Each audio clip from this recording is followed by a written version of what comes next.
আসসালামু আলাইকুম।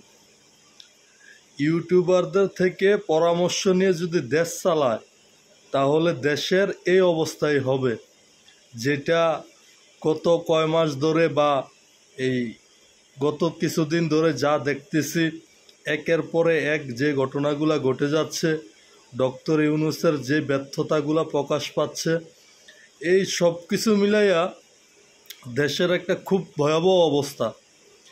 তো এই ব্যর্থতার দায় ডক্টর মোহাম্মদ ইউনূসকে নিতে হবে।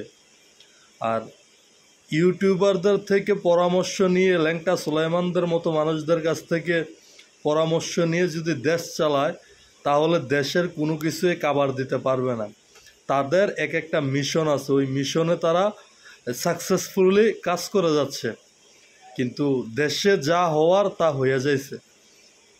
আপনার জাতিসংঘের অফিস খুলছে বাংলাদেশে, হুজুররা দেখলাম প্রতিবাদ করতেছে।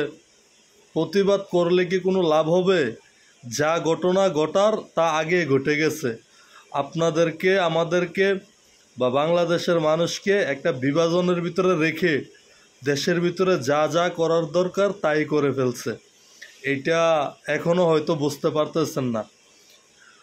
আর জামাতের আমির আজকে বক্তব্য দিছে যে আমরা যেভাবে কর্মী নিয়ন্ত্রণ করে রাখতে পারি দেশকেও এভাবে নিয়ন্ত্রণ করে রাখবো। আরে ভাই, তোমার কর্মী আছে কয়জন?